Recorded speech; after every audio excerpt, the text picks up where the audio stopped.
Corona की तरह एक और संक्रमण आजकल भारत में फैला हुआ है और वह संक्रमण है हमारे हिंदू शास्त्र, हमारे वैदिक धर्म, हमारे देवी देवता, हमारे आराध्य, हमारे धर्मगुरु पर टिप्पणी करना, उस पर कटाक्ष करना। कुछ दिन ही पहले एक मंत्री जी ने टिप्पणी करी। अभी 2 दिवस पूर्व सुप्रीम कोर्ट के जस्टिस ने एक टिप्पणी की और नाम है उनका भूषण रामकृष्ण गवई। अभी तुम्हारा नाम भूषण है पर तुम हो तो दूषण ही। कि ये जो गवई है ना, उसका अर्थ यह होता है गाय सदृशम गवई। गाय जैसे दिखती तो है पर गाय होती नहीं, उसको कहते हैं गवई।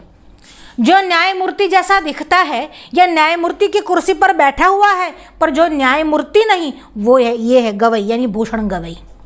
अब उन्होंने टिप्पणी करते हुए क्या कहा है, ये महाशय कह रहे हैं कि आप अपने विष्णु से ही प्रार्थना कर लो, उसका ही ध्यान लगा लो। जिस न्यायपालिका की कुर्सी पर तुम बैठे हुए हो ना, उस न्यायपालिका का ध्येय वाक्य पता है तुमको? यतो धर्मस्ततो जयः। और यह ध्येय वाक्य कहाँ से लिया गया है? महाभारत से।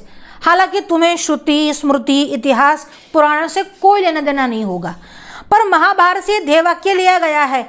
ये उसी महाभारत में एक और वाक्य आया है, यस्य स्मरण मात्रेण जन्म संसार बंधनात् विमुच्यते नमस्तस्मै विष्णवे प्रभ विष्णवे।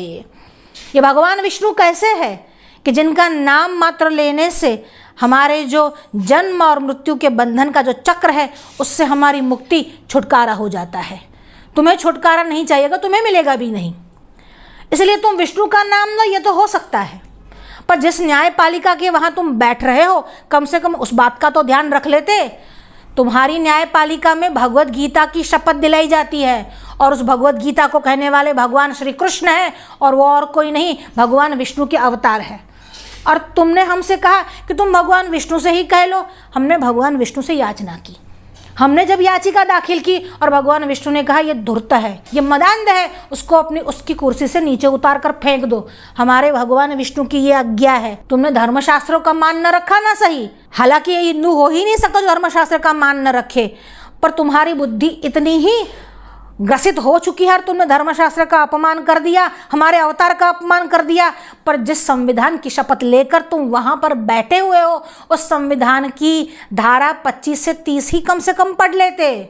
उसमें ये बात आई है कि कोई भी किसी भी धर्म के खिलाफ अपनी अनर्गल प्रलाप नहीं कर सकता, किसी की धार्मिक आस्था पर कुठाराघात नहीं कर सकता, और वो तुमने किया है। तुम न्यायमूर्ति तो हो ही नहीं सकते, तुम जस्टिस बनने के लायक भी नहीं हो।